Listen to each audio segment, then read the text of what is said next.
I would appreciate it if folks just had the decency to call me an agate fae, because that's really what it feels like to me. And like, you're trying to couch this with, you know, are you zesty or you're sassy? And also, like, this doesn't apply to us because we're queer.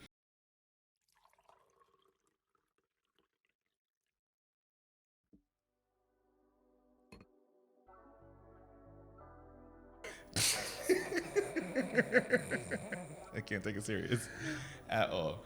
Anyways, welcome back to another episode of Keepin' It a Bean with Keith. You already know what it is. I believe some of the best conversations and stories are told over a cup of coffee or tea. Today, I am joined again by the wonderful Josh, aka healingwhileblacks. I'm gonna let the good brother introduce himself in a little bit, but before we get to this, since y'all know this face already, if you want to support this here podcast, you can do so by going to patreon.com/marquisedavon. On Patreon, you'll have a much more exclusive experience. So you'll get to see a little bit more behind the scenes, some more transactional stuff. So just some tips that I've used through social media, a little bit around how I produce my own content, but also like a little bit day in the life of what I do, right? It's an investment that you are making in this creative right here. So please support a content creator. You can do it for as little as $2 a month, which is $24 a year. But we trying to up that stuff too. So if you can donate $10 a month, that'll help me be able to start paying for equipment, a team, more studio time. That also allows me to be able to expand my content and be able to give you even more stuff. So please help me out. It helps me build systems. You know, you're making an investment into this creative right here. Treat me like a Netflix deal. I'm significantly cheaper than Netflix. However, you can get this anywhere. You can share this with your family. Okay. So please make sure that you're supporting this here podcast. If you are new to this space, welcome to Keepin' It a Bean. If you're an old member, an old listener, an old community member, then you already know this used to be This American Negro. So I'm excited for y'all to really get in to see this content, a lot more storytelling with my peoples. And it just felt so right to bring Josh back. Oh, absolutely. Yes. You already know. Welcome back, good brother. What's going on, good brother? Thanks for having me. I'm chilling. How you living? You glowing today. You know, we're rested. We're in a period of transition. We're letting things flow. I feel good. Nah, you look good. Thank you. You look good. You look good. You look good. Whatever you're doing, keep it up. We try. A stress-free job. Nah, but in reality, like, I'm just happy to be able to bring you back because I think we talk around different stuff from sexuality, relationships, friendships, masculinity, race, all of the stuff that like plays a role into how we exist in this world. And so for me, especially like with your friendship, it has allowed me to explore even more of that a lot freer. But also allowing me to just have some introspection of self. You're giving me a perspective that I haven't heard before. And just being able to be in conversation with you is always just enlightening. Like, I feel like I leave every single time. I'm just like, nah, bro's been knew what it was doing. You know what it was doing. You know what about. Okay. We knew. But no, it's always fun because I think sometimes when people get us in conversation together, they assume it's like this, we're just feeding off of each other all the time. But I think it's also, when we're aligned in our beliefs, I think it's also an opportunity for us to like deep dive and interrogate a little bit more of how we got here, which you would see if you watched us on our first episode together. Okay, so head back. I'll make sure to link that below in our initial conversation around how Black feminism can help Black men. Right. But I think in this time, something that to me is even more pertinent that we have been talking around for honestly a couple months now has been like the sassification of Black men. Sassification. Let niggas be sassy. Truly. Nah, but I'm like enjoying the conversation because I think it's an opportunity for us both to do some introspection on ourselves, but it's also another opportunity for like other people to almost like bear witness to like how we even navigate like what this conversation looks like, and honestly keeping it a bean around like how women interact with the word sassy, how niggas are talking around what it means to be sassy, and this weird moment on like social media and in the real world where like this is coming up. Sassy feels like the new, I don't want to say like no homo and pause, but it feels like a new slur. Yes.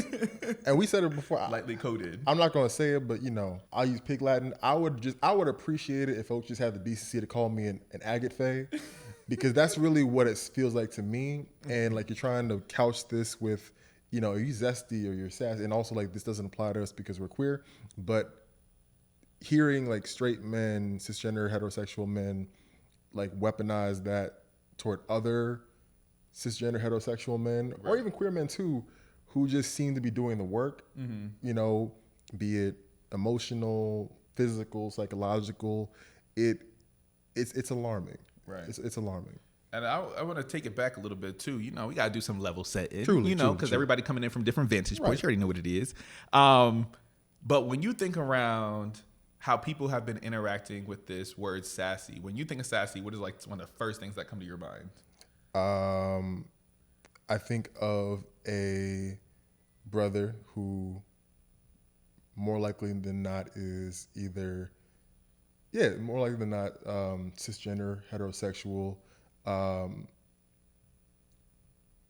engaging in behavior or terminology that is deemed quote unquote feminine. So right, like period poo, or like, all of these different things that are supposedly in the domain of women, using that, and then that's been used to kind of clock this person and somehow put them back in their place. Yeah. But I even pulled up the definition of the word sassy just for Oxford. It just means lively, bold, and full of spirit. Cheeky, even. No, I'm a sassy nigga. Truly and honestly, like you see these suits that I wear. I'm a sassy nigga. This shit, Like even let's look at some more stuff. Distinctively smart and stylish. And culturally, we're looking at this in a very different way. Truly. And then there's some other words that are more of a negative connotation. There's disrespectful or impudent, boldly stylish and smart. So like it depending on where we are and depending on your social location, this could mean two very different things. But I think for the purposes of this conversation, this is not used as a celebratory term. It's not used as a term of endearment. It's used as something to really like clock and kind of relegate another man, and especially another black man. Yeah. Nah, it's so interesting because I think like I don't know when sassy became a thing. It had to happen within the last year or two, and like I only peeped it because like my students were like, "Oh, that's a little zesty, that's a little sassy." So I think zesty turned into sassy. Right. But then also just like hearing like regular ass people say, "Oh, that's a little sassy," and then some people also like.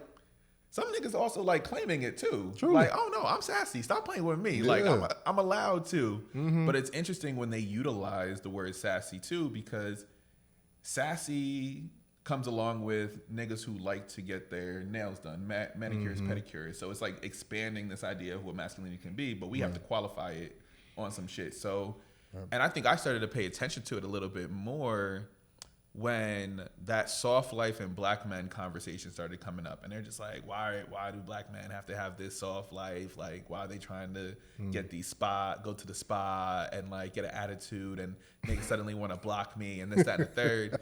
And so a lot of people, men, women, have been like engaging in this conversation, and it just doesn't feel fair to the black man in particular. Yeah, I agree. Good. And like, again, just to level set, because I feel like this conversation out of context could seem very manosphere-y, as in like, we're not those niggas.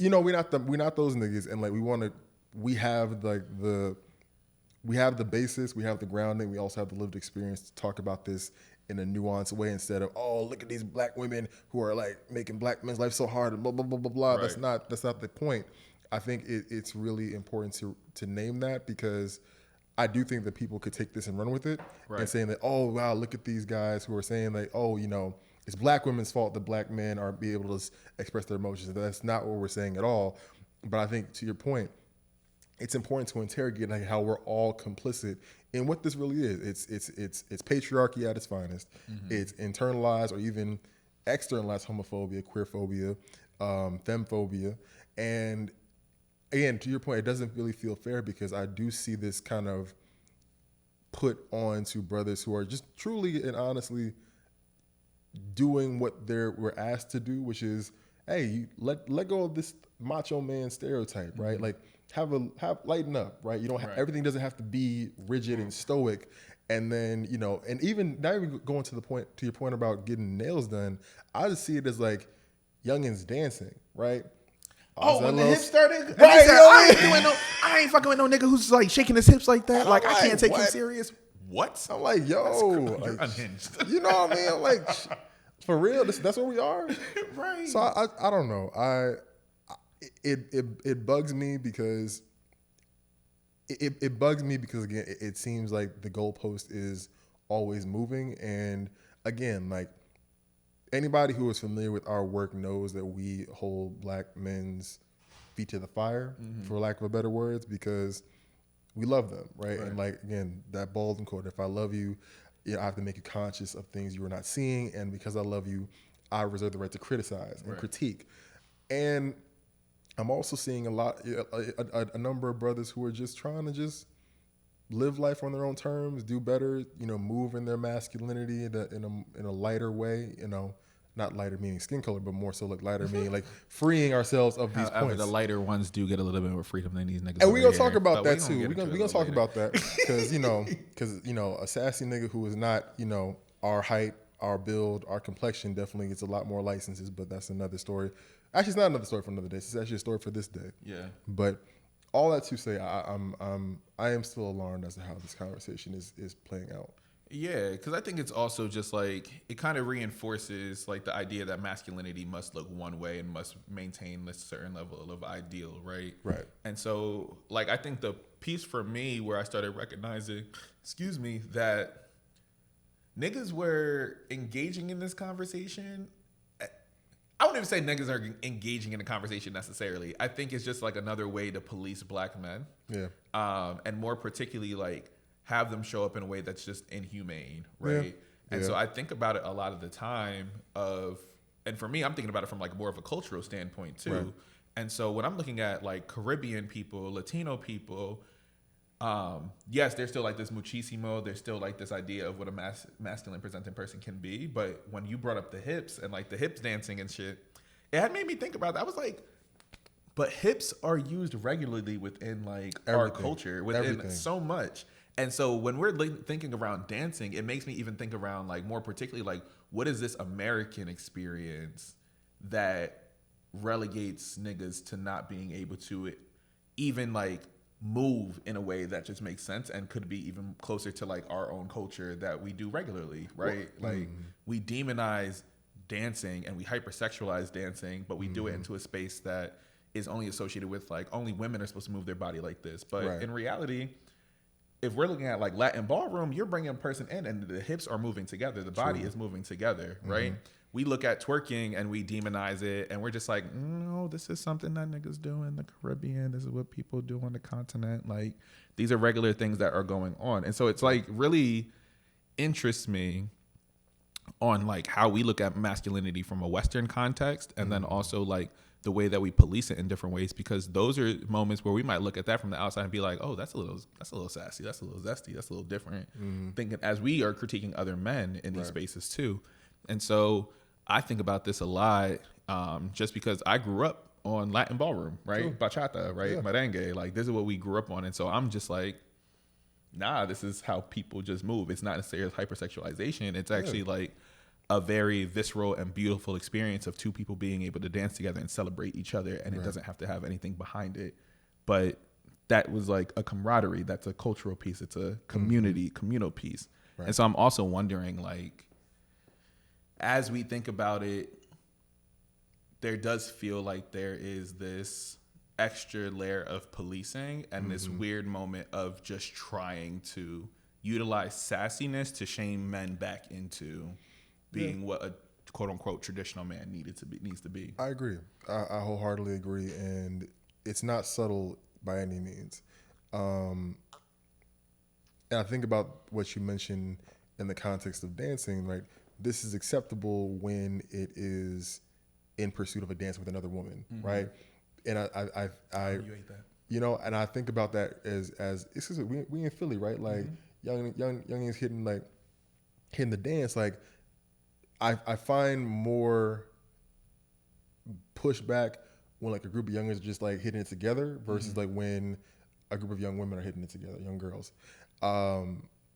and it really does bug me because like what are we reinforcing, right? Like this is grounds for your masculinity being called into question. Like this is grounds for you being, you know, zesty or sassy, and what are we then setting them up for, right? Because again, like young kids are impressionable, right? If you're telling me, again, we went through it ourselves, right? You telling me like, oh, this is zesty, this is sassy, this is gay, I'm going to stop because I don't want to be, I don't want to be found out, even if they are straight. I don't want that to even be perceived as something that is a part of my identity, because we understand the violence that is associated with that, right? From an interpersonal level, from a societal level, we understand like what that means, and so what does that then mean for their development growing up? Like, are they going to have spaces to express themselves? And this isn't even like a larger conversation around, you know, coming to terms with whatever kind of sexuality or gender identity that they are wrestling with. It's just like, yo, like you know you can go dance, right? Like you can go if you're even with your partner, right? Like you can go dance and like not just, you know, post up on the wall, right? That's just a thing that you're allowed to do, right? You know you can just hit more than a two-step and like stop moving like a robot. Like you can't dance. Like you can't dance. And I really fear for like what we set them up for when we have these conversations, and like even on social media, right? Like everybody's saying like, oh, it's just a joke and it's this and it's that and it's in jest, and I'm like, okay, but we understand it. But is it though, right? But is it though? And like we understand how this can impact a young person and how that can set them on a path where they're not going to be expressive or emotive in any way, shape, or form. No, that's a fact. Because and the thing is, I hate when people try to just relegate it to like, this is just a joke. Like, we're not that serious. And I'm just like, no, y'all are actually serious. Very much so. Because you see it in dating patterns. You see it in how people deem who is worthy and who's not. We see it, excuse me. And as much as we joke about it, Drake. We joke around Drake, you know, and y'all already know I am not a fan of that man, okay? Because Aubrey be getting on my nerves. That's y'all biracial king. I love that for y'all. But in reality, like, we sit there and we watch Drake interact with people, and I'm thinking around his most interview with that random white girl who I feel like is the first podcast plant that we've ever had in our lives. It don't make no sense to me because I said, this girl really came out of nowhere. But that's another story for another day. But he's sitting there on a podcast, and it's like him getting snippy and going back and forth with this woman, right? Who also like tried to play him too, right? And so he was able to go back, and they're just like, we love Sassy Drake. Even I was just like, Drake a little sassy.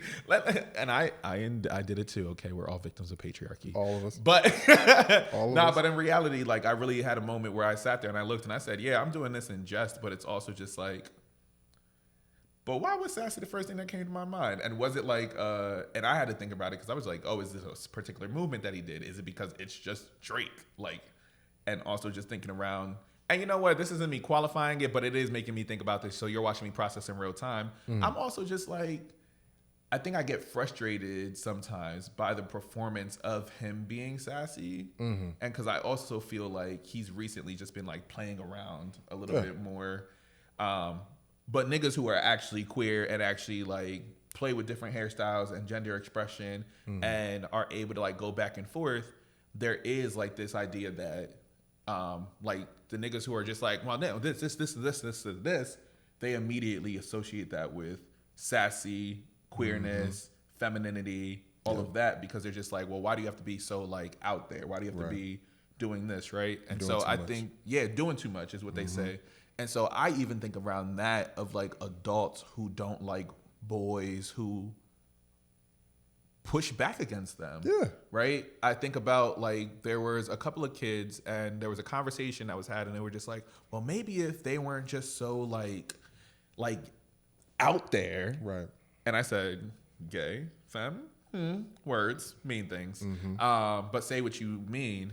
It had also made me have to like interrogate them of just like, well, what is it about this person that you can't do? Because you don't mind when straight men perform sassiness, but if it is a moment where you're just like, well, no, you're a grown man, you shouldn't be like going back and forth with a woman like this. You shouldn't be going back and forth. You shouldn't be as out there. You shouldn't be doing too much, because if you do too much, then now that's sassy. And I think that's the space where I think I get a little frustrated, is because I think people like to make fun of sassiness, and this is going for niggas too, who like to make fun of it. Women also look down upon it, because there is almost like this idea of just like, well, no, don't be too sassy, because I need you to be able to protect me at the end of the day.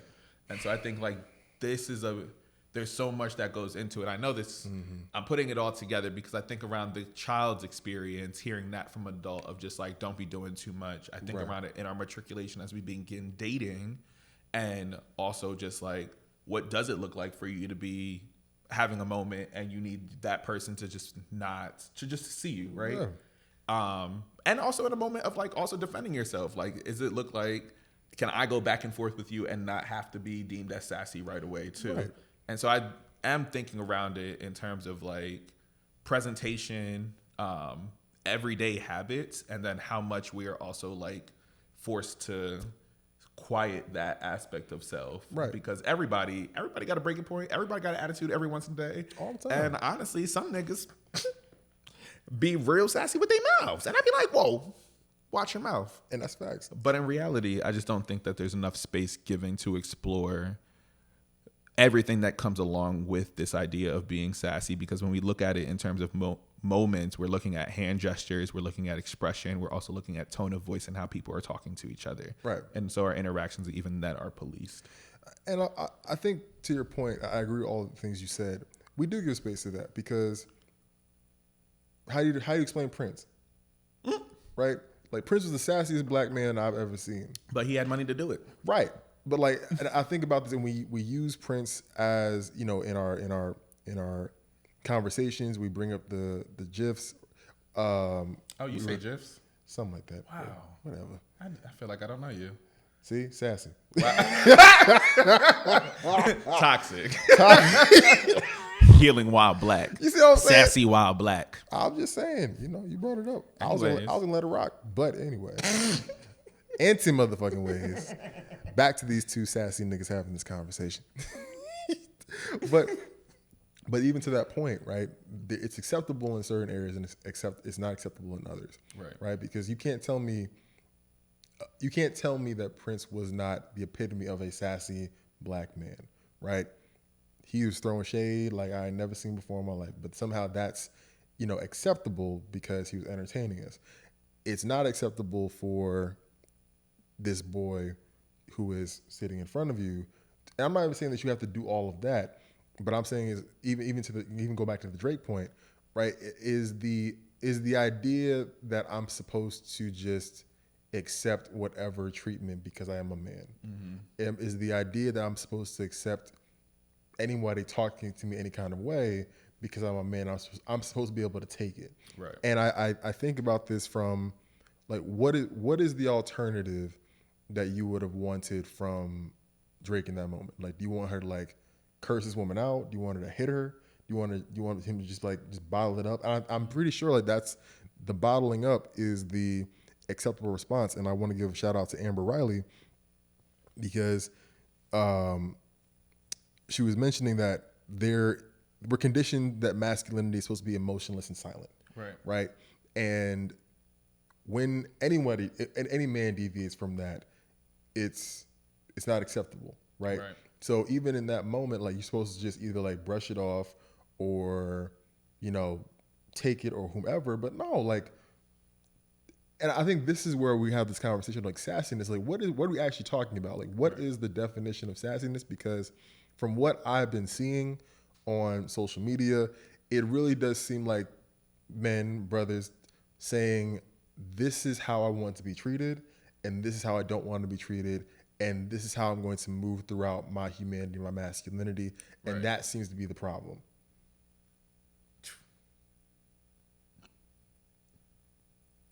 Therein lies the issue.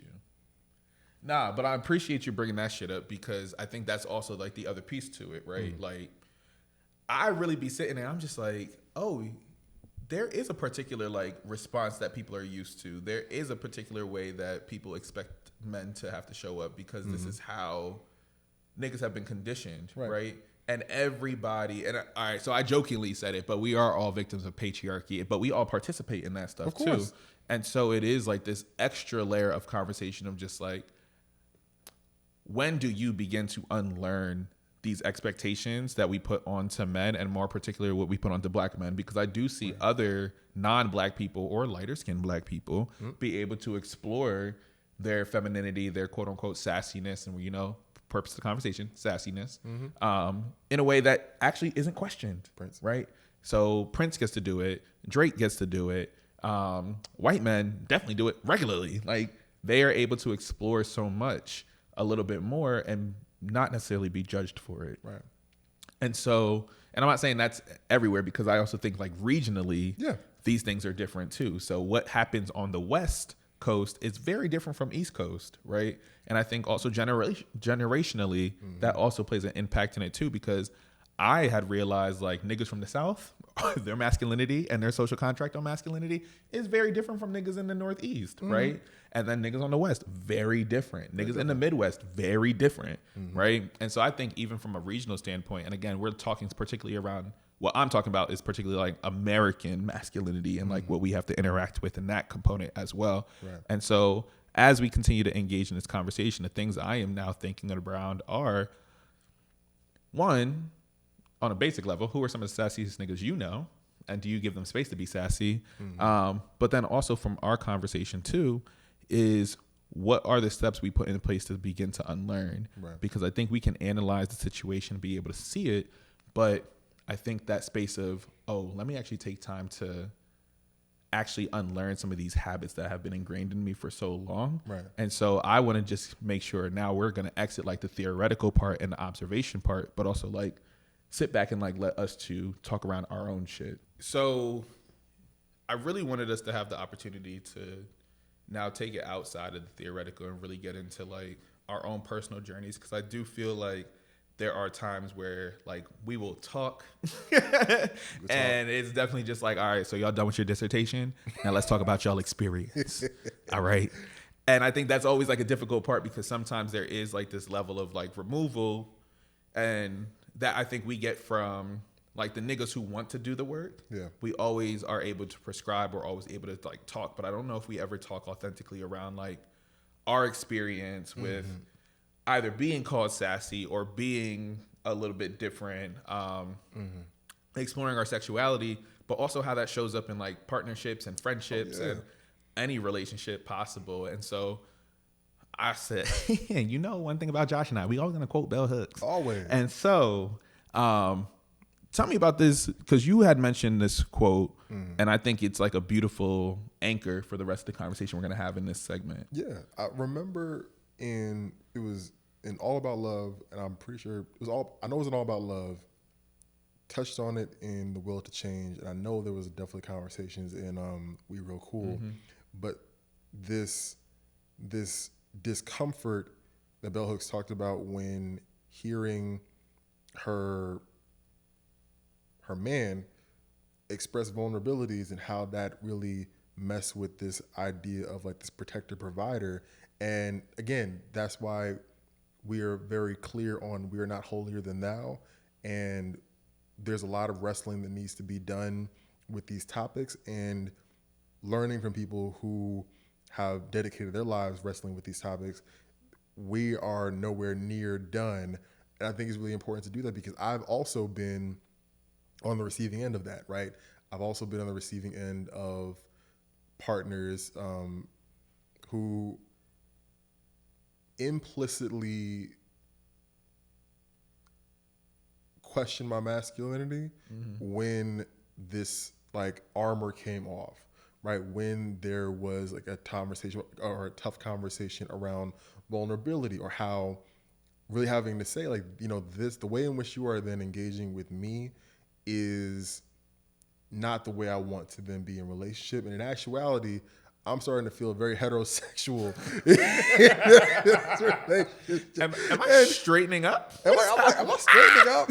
And I, we're being funny, but saying like, no, like, I don't like these norms and these ideas you're holding me to, because they're not the ideas of masculinity that I hold myself to, and they're actually really unhealthy for me, and I don't want to do it anymore. And there was a lot of those are very tense moments, right? Those are very tense moments in which, my masculinity was called into question, not necessarily by them explicitly, but like their friends, both men, women, and non-binary folks, ironically enough. But really having those conversations and hearing like, okay, like this is where you see me, and this is how you see me, and I can't act as if me showing up in this body does not contribute to this idea or the standard of masculinity that you're holding me to, right? And I remember very recently, not in my current partnership, but the conversation came up about an ex in which the conversation revolved around being able to like fight, being able to fight and wanting to know what they would do if somebody like tried to like hit on me in the street, like, or just catcall me in the street, all these different things. And it came down to the idea of like, well, I need to know if push comes to shove, like you'll be there to like defend me. I'm like, okay, I hear you. That's valid. That's real. I was asking, does defending you just look like fighting? Does defending you just look like putting my hands on somebody? Because again, I don't like romanticizing violence. Like, right. If the shit gets to it, then that means things are going to get really, really bad. Right. Right. And we talked about this before we came in. Like, niggas don't fight no more. They shoot. So like we have to prepare for the responsibility of like serious bodily harm for them, for me, for us. And I say all this to say I'm not trying. Actually, I will say that when I was having these conversations and I was really running through these different options and potential outcomes, it was construed as me being a bitch. You know what I mean? Oh, or like shit. not wanting to fight, or me not defending her honor. And I'm like, that's not what I'm saying, right? Like, it's not what I'm saying at all. And in fact, now I'm looking at you sideways because I don't know if push came to shove. Because again, I've always been taught like my job is to de-escalate the situation and get the person out of there, get ourselves out of there, and we had a personal situation that was pretty recent that we're gonna get into, but like the goal was to get out of the situation safely. Oh shit, I forgot about that. Lord Jesus, that was a time. So in my mind, I'm like, well, yeah, I could have, put on like, the tough man uniform, right? I could have been, whatever, but I'm pretty sure that would have ended badly for not only me, but everybody else in the car. Right. The job of a man, as I was raised, was like, that is a last resort. Yeah. That's a resort that you come to when all else fails. Like, your job is to get people out of there, get yourself safe, get everybody else safe, and then hold and support after you all are in a safe place, right? You going out and like putting your tough man uniform is escalating the situation. And then, as we said, right, you don't know what this person has in that car. You don't know what this person has in their pocket. So you're putting yourself and everybody else in harm's way because you want to then be the man. I brought all this up to say I had to really have a conversation about whether or not this person was safe to be around, because I don't know if that's the way in which they view safety or relationships. Like, are you going to like egg this shit on? I'm not saying that, you should be okay with being catcalled or anything of the sort, but I'm like, yo, I hear you. I'm with you. Let's go this way. Let's get out of here. So that way we don't have to even worry about something else going to 10. Right. But I'm also like, I wonder about what that would be like if somebody was, trying me, or like, would you amp this shit up? Right? Would you bring this to 10? And do I have to worry about my safety as well? Because I'm also in this stuff too. I'm also, you know, in the situation as well. And it was a really hard conversation to have with myself and with this other person. And what it came back down to was, you know, as a man, you should be able to handle yourself. So if it's time to go, it's time to go. Like throw it, like fight. It was a little convoluted, but it was a really hard conversation to have. Nah, because thanks for sharing that. Because no, but in reality, like, I think about it too, and as I'm listening to it, I said, "Thank goodness I only have to date men." My gosh, thank God, because you know I like a nigga that can fight. I'm sorry.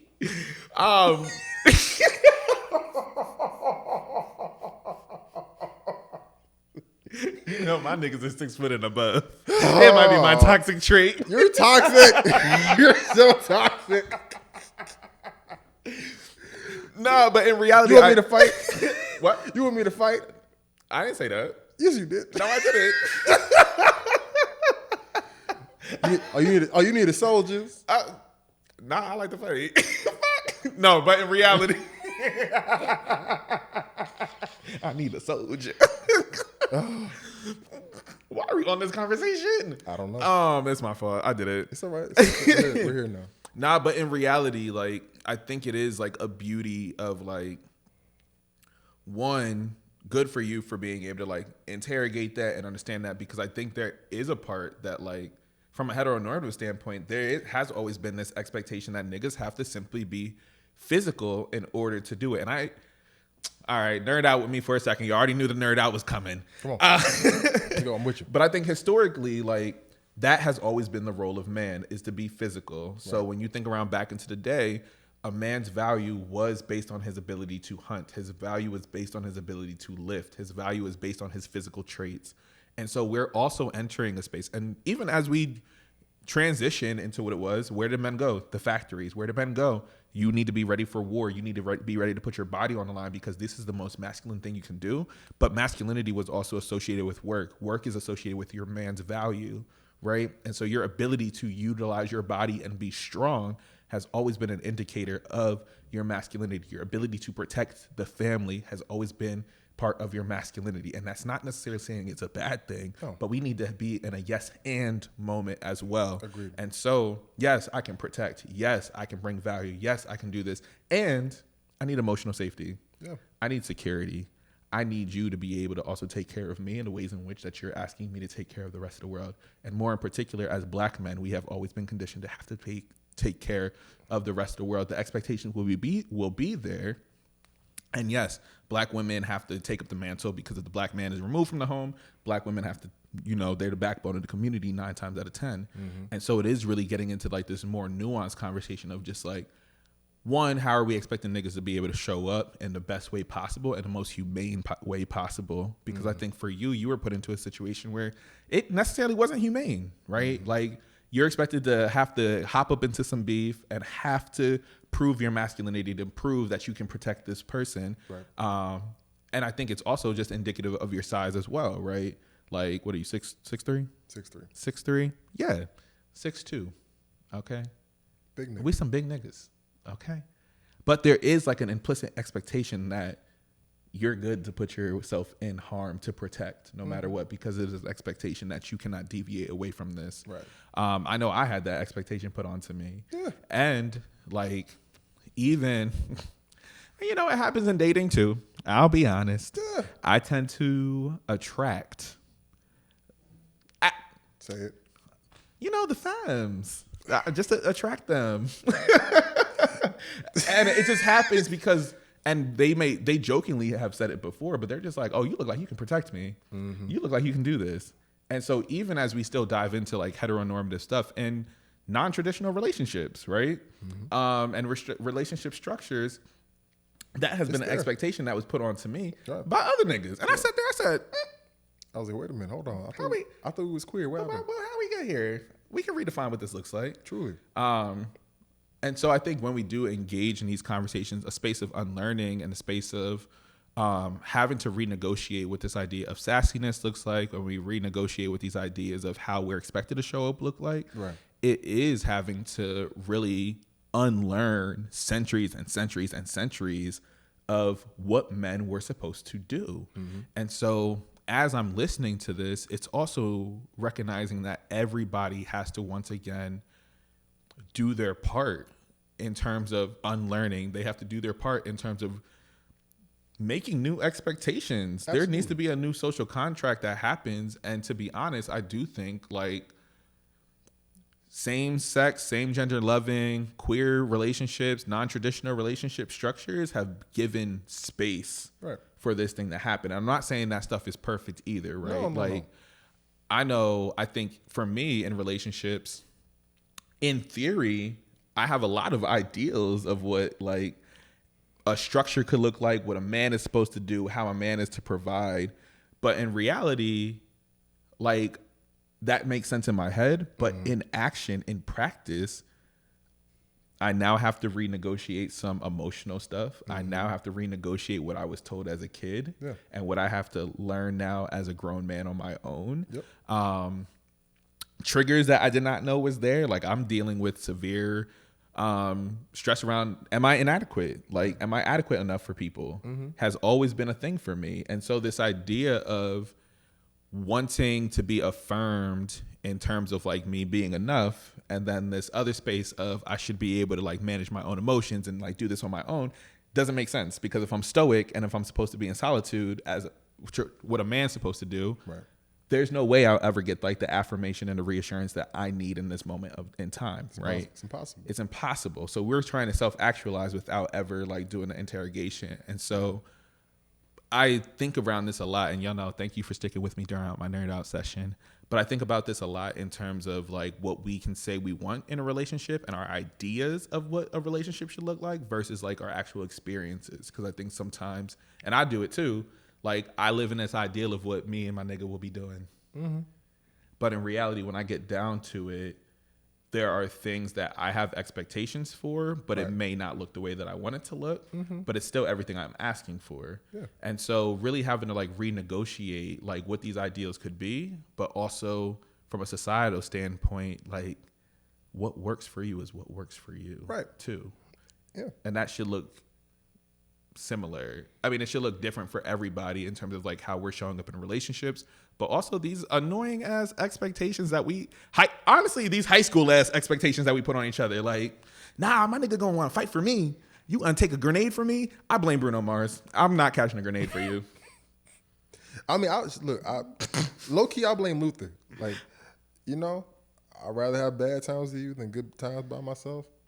I'd rather be beside you in the storm than safe one by myself. Like we can both be in the house. Wow, these are very longing. Maybe it's just male R&B, longing R&B. Maybe that's why R&B is how it sounds today. I'm just saying, you know, like I don't know. Like I'm being facetious, but I think about like what is the conditioning back to, right? Yeah. Like what is expectation, right? Are the expectations communicated, and do I have an opportunity to say, all right, I'm with this or I'm not with this? And that situation, that expectation was communicated like, oh yeah, like, you know, at any point in time, I expect you to be ready to fight. And I'm like, okay, thank you. No, thank you. That's not an expectation that I'm going to abide by. And lean into that a little bit more. Like, what was that like moment like for you to be able to communicate that?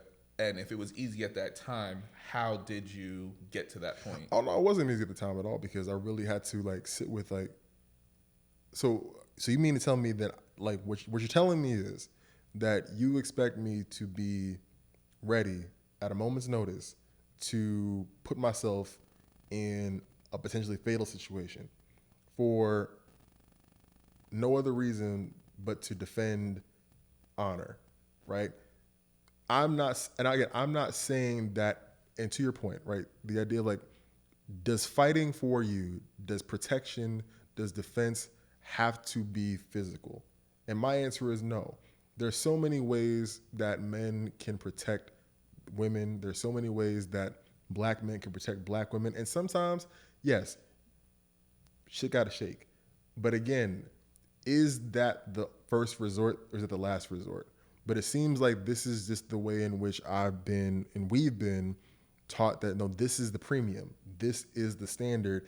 If you can't fight, if you can't protect the family, then you have no values to said family. Right. So I've had to then come back with that. And like, you know, I also know that there is, and I was actually having this conversation the other day.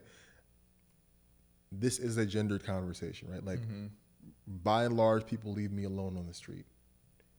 That is not the same for my black femme friends. I know it's not the same. And understanding that there will be someone to intervene is incredibly important. I don't want this to be misconstrued at all. And also, what does that what happens when that becomes an expectation? Personally, that only looks like a fight. I'm going back to this point, and I really want this to be stressed. What does that look like, right? Really, like, imagining what does that look like to have a man defend, have a man live up to that sense of masculinity? Does that mean he gotta like tote guns? Does that mean he have to, you know, walk around with like a hard look on his face to like deter you, or deter people? Because again, is that really protection? Is that staking your claim? Right. Is that territorialism? Right. I argue it's a bit of both. I think it's more so the latter. I think we really need to then assess what protection looks like. Right. And the last thing I'll say is, I want us to be clear on, yes, women can perpetuate this, but men are the architects of all of these. Oh things, yeah, right? You know, we created the patriarchy. But you understanding that too, right? Understanding that the architecture, yes, white supremacist. Again, quoting bell hooks, white supremacist, capitalist, patriarchy. Yeah, like, we are the architects, so therefore, like, these conversations also need to happen between us to dismantle and then rebuild like these standards to ensure that we know we're passing down tenets of masculinity that do not begin and end with how many niggas you can lay out. Right. Nah, and I appreciate that, because I think now, like, I think there's a space where we can also just talk around some stuff that like helped us, you know, honestly embrace the sassy. You feel me? Let's embrace the sassy. And part of some stuff that kind of helped me was, one, finding books and thinkers who were able to like talk around this idea of masculinity, but also be able to see genuine like struggles around it too, right? And so for me, like, one of my deeper experiences, and the reason that, if y'all notice, it is King Hedley II, August Wilson, is placed up there today because I was reading this again, and I really sat there with just like, this is a beautiful like conversation of man, right? And so I've been thinking about August Wilson. I've honestly been thinking around Mick Jenkins and his last couple of projects. And honestly, even thinking back to C.S. Lewis, and like, he has this whole piece, Abolition of Man, that I read in like the 9th grade. I don't know why I was sitting there reading that philosophical book, but I was. And so I have been thinking about it a lot more, and being able to interact with this work. C.S. Lewis taught me to really be able to think around like, what is it to really be a man? And again, that's a lot more steeped in like religion and philosophy and all of that stuff in terms of like his perspective. And, you know, I didn't really bang with religion like that, so I had to find some new stuff.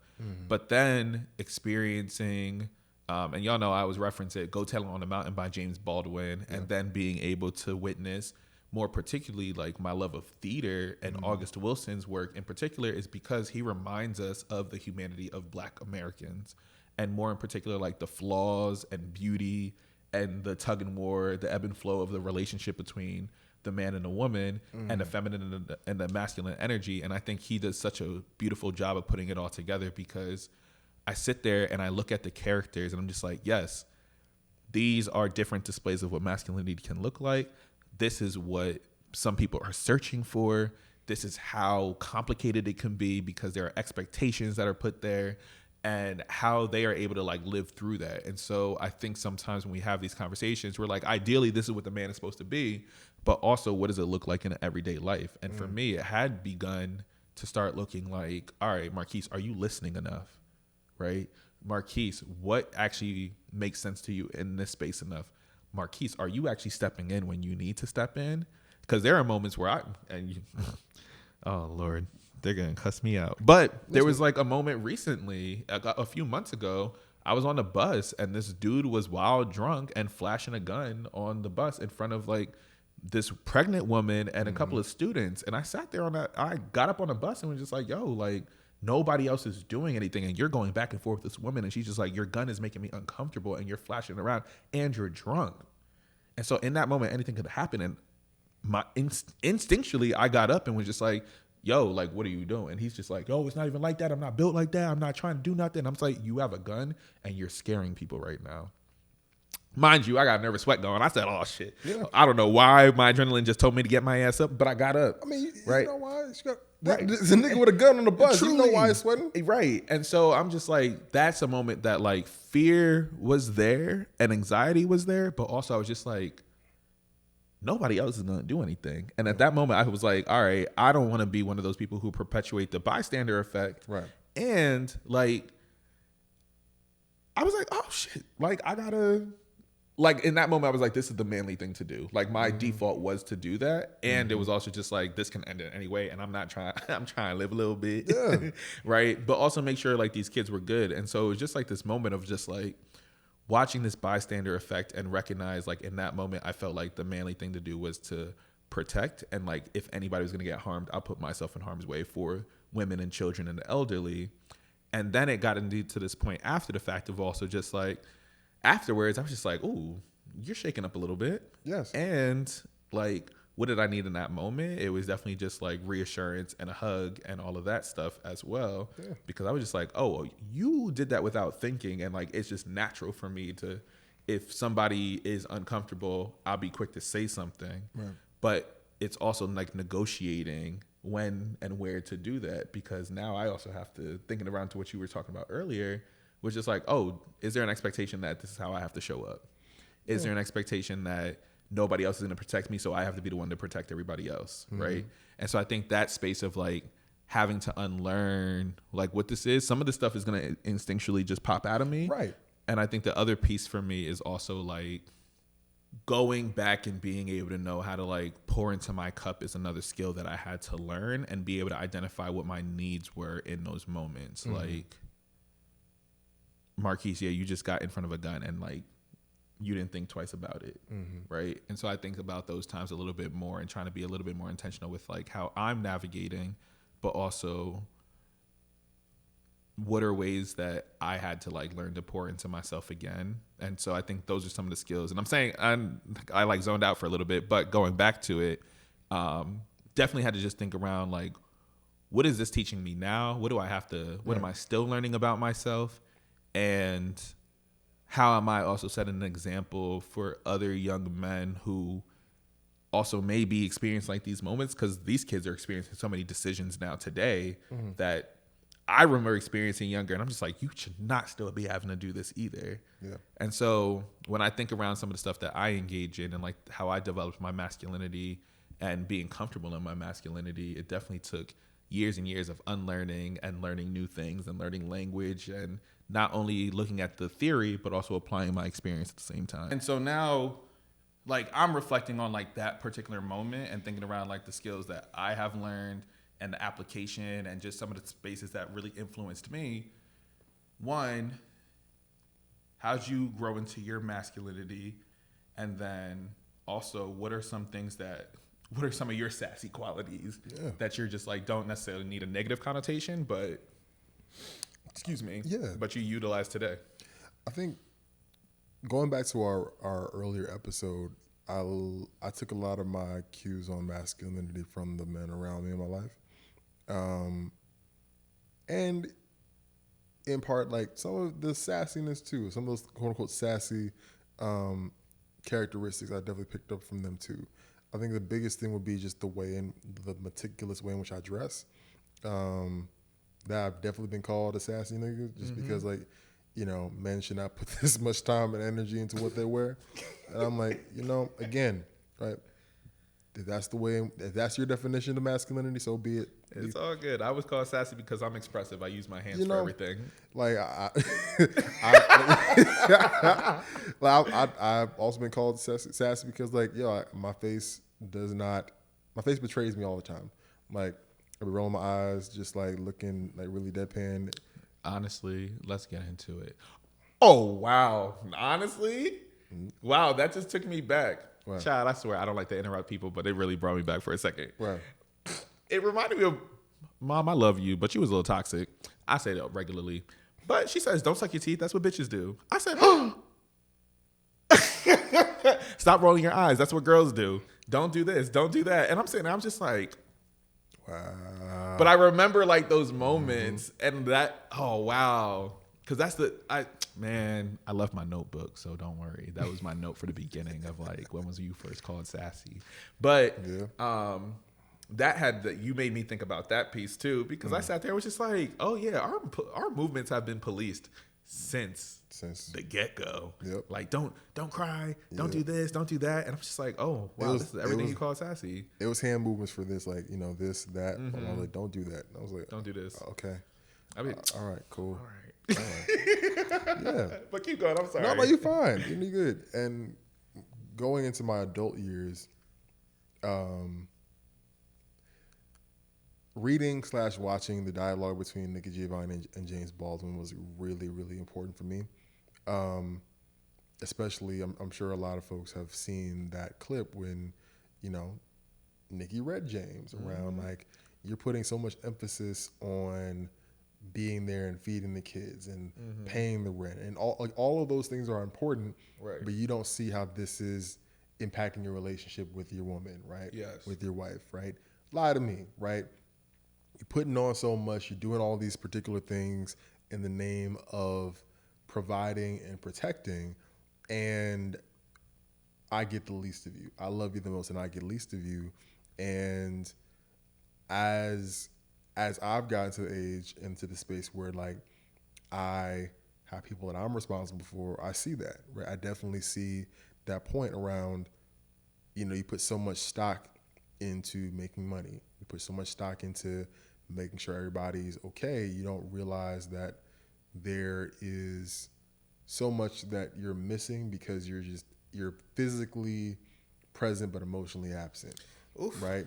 And that was a really hard pill to swallow because it speaks to the idea of what is important. Like, yes, gotta pay bills, right? Nobody's saying you forego like your responsibilities, but the end all be all can't just be, all right, I bring home the bacon, so to speak, right? That's right. And I joke to say like that's the most heterosexual I've been feeling because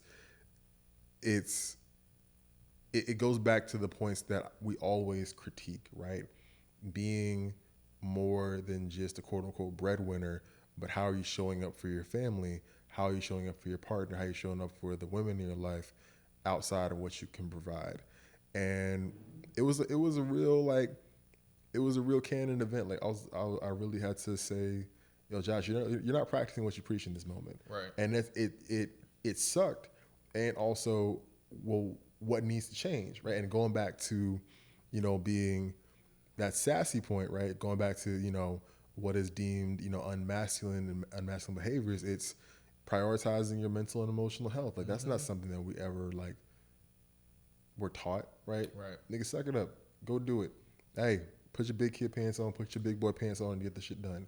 Right. And realizing after a while, you can do that, but you can't do it for long.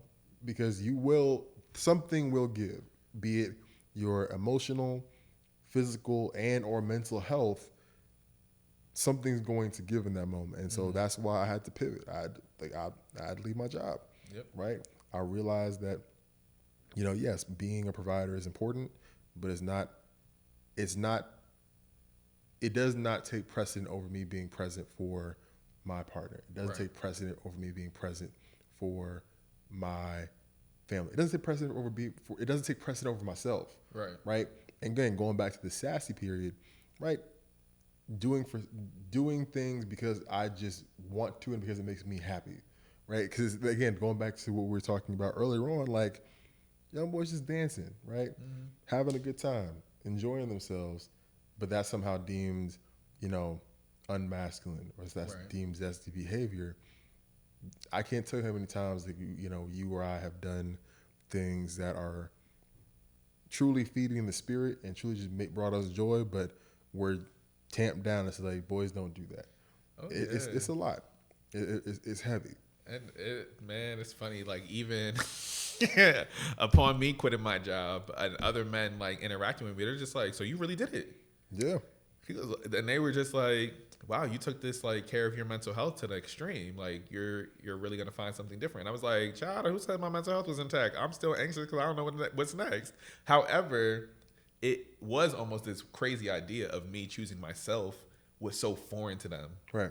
And they were just like, "Yeah, no, like I can't do that." And I was like, "Yeah, I mean, but you're also in a different space." I'm like, I am a single black man living in an apartment. All I got to worry about are bills. So I have the opportunity to take a chance. I have the opportunity to make mistakes. I don't have the same allegiance, and I don't got to worry about kids right now. Sure. Like, you have different responsibilities that you're obligated to, and so your opportunities for choice are different. Right.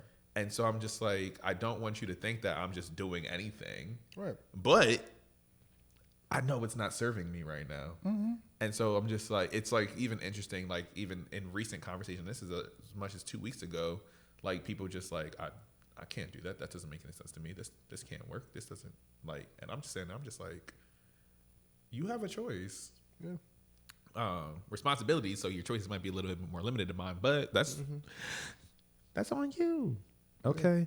No, but overall, I appreciate this conversation. I wasn't necessarily sure, like, in the fullest direction of where it was going to go, but I was so happy to just be able to chat because we've been talking around this for a little bit now. And just the level of transparency and honesty that you had in terms of, like, even your struggles with it. I think sometimes they always see us as, like, the fully realized content creator and brand.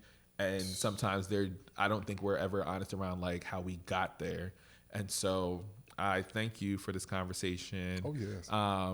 We're going to move now into, the section I like to call Keepin It a Bean. And this is where you get to just reflect on the conversation we had today, impart any knowledge that you have. This is your hot take. Based on this episode, based on this conversation, what are you going to keep it a bean about today? Oh, that's a great question. If I'm going to keep it a bean. If I'll keep it a bean, I want to go back to the point that we raised about, yes, men being the architects of this, while also understanding that, yes, like women do perpetuate these ills. And again, not trying to turn this into a manosphere conversation, but realizing that we are all, none of our hands are clean in this. We've all perpetuated it. We have all, in some way, shape, or form, like contributed to somebody's child being socialized in a very rigid gender archetype, and it's going to take a lot of unlearning for us. And I'm very much so looking forward to the day where, like, sassy black boys can just be and exist. Yeah. No, I appreciate that. And on that note, if I'm going to keep it a bean, embrace the sassiness. Because in reality, when you embrace that sassiness, what are we actually calling that? Like, interrogate what is sassy to you. And then also just think around that. Am I policing this person's expression? Am I policing this person's tone? Am I policing this person's hobbies or interest? Think around all the stuff that we're calling sassy and take time to really interrogate that for yourself and see, have you been perpetuating it? Have you been encouraging it? Whether in jest or being dead ass, really interrogate how you've been moving around in that space too. I think it's constructive for everybody. It allows a lot more people to be whole, but we get to hold each other accountable. And hopefully when done in smaller pockets of people that you trust, it'll just become a norm later on. So that's what I'm gonna keep it a bean about today. Other than that, Josh, where can the people find you? Nowhere. Nowhere anyway. I am omnipotent, omnipresent. You can find me on Instagram at healingwhileblack, on TikTok at healingwhileblack, and on Twitter at healingwhileblack. But on Twitter, the black is spelled BLK. Period. Make sure to give him a like and follow. This won't be the first. It wasn't the first, and it won't be the last time you see Josh on this here platform. Again, if you want to also find me, it's Marquise Davon, Marquise Davon, across all platforms, no matter TikTok, Threads, Twitter, YouTube, Instagram, Meta, wherever you want to find me. It's all going to be the same type thing. If you want to support this here podcast monetarily, patreon.com/marquisedavon. But on a non-monetary note, tell a friend to tell a friend, share the podcast. Let me know when you're listening to it. Let me know if you give reviews, like, subscribe. If you're on YouTube, make sure you drop a comment below. Make sure you tell a friend to tell a friend. If you're on Apple Podcasts or Spotify, make sure to give me a 5-star and a nice old review right there in the comments. If you want to throw me a job, you feel me? Speaking engagements on masculinity, education, backwards design, marketing, social media, and content consulting, any of that stuff, those services are also available as well. Feel free to reach out to me. These are the ways that you can get me well known. If you know some panels or conferences coming up, feel free to send them my way too. Please and thank you. And also just make sure that you continue to engage with me and just do your best to be better. Also, honestly, let me know what your favorite tea or your favorite coffee is. Tonight, I was drinking some green tea for the evening because that's the time that we're recording. But if you know a tea or coffee brand that you would like to get in contact with me so they can also sponsor and be featured on this platform as well, that would be beautiful too. Other than that, you already know what it is. I love y'all. I appreciate y'all. Thank you for always coming back each week. Peace.